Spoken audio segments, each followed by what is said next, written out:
국민의힘이 과거 부적절한 SNS 글과 발언으로 논란에 휩싸인 장해찬 부산 수영구 후보를 두고 거취를 고심하고 있습니다. 더불어민주당은 거짓 사과 논란 등이 불거진 정봉주 전 의원의 공천을 취소하고 서울 강북을 후보를 전략 경선으로 뽑기로 했습니다. 국회 연결합니다. 손효정 기자. 네, 국회입니다.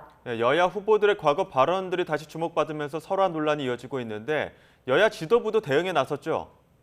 네, 앞서 5.18 북한 개입설 발언 등으로 논란이 불거진 도태우 후보를 공천 취소했던 국민의힘 공천관리위원회는 이번에는 장해찬 후보의 거취를 논의하고 있습니다.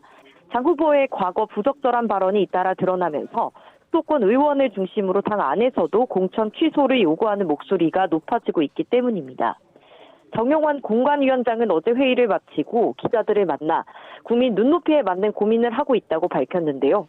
장해찬 후보는 철없던 20대 시절을 거울 삼아 철저하게 낮은 자세로 신중하고 성숙한 모습을 보이겠다고 거듭 사과했습니다.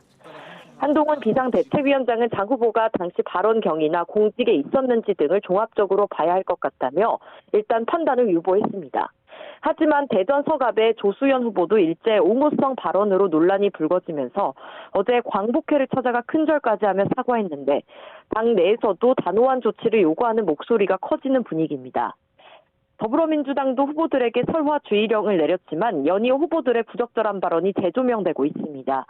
민주당 최고위는 어제 심야 최고위를 열고 목함질의 피해 장병들에 대한 거짓 사과 논란 등이 불거진 정봉주 전 의원의 서울 강북을 공천을 취소하기로 의결했습니다. 대신 이지혁 후보를 전략 경선을 통해 새로 뽑기로 했는데요. 정 전 의원과의 경선에서 패배한 비명계 현역 박용진 의원은 전략 공천 대신 차점자가 공천을 승계한다고 주장해왔지만 받아들여지지 않았습니다.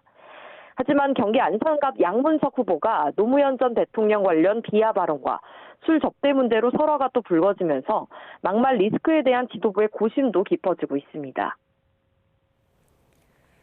네, 여야 대표는 전국을 돌면서 본격적인 선거 유세에 돌입했는데 이번엔 경기 남부를 찾는다고요? 네, 영남과 호남을 순회했던 국민의힘 한동훈 비상대책위원장은 오늘은 수도권 지역인 경기 오산과 평택을 방문합니다.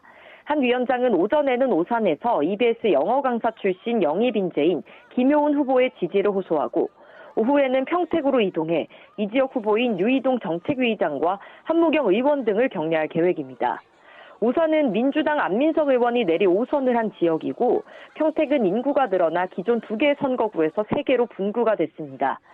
국민의힘은 민주당세가 비교적 강한 경기 남부권을 탈환하기 위해 이들 지역을 요충지로 보고 표심 공략에 적극적으로 나설 예정입니다. 민주당 이재명 대표도 오늘 경기 남부 지역을 돌며 수도권 표심을 다집니다. 경기 하남과 용인, 광주 지역의 전통시장 등을 방문해 바닥 민심을 훑을 예정입니다. 민주당은 하남의 추미애 후보와 영입인재이자 백범 김구 선생의 증손자인 김용만 후보를 공천하고 용인 정과 용인병에 각각 이현주, 보승찬 후보를 배치했습니다. 오늘 현장 유세에서도 윤석열 정권의 실정을 부각하며 심판론을 내세워 지지를 적극적으로 호소할 것으로 보입니다. 지금까지 국회에서 전해드렸습니다.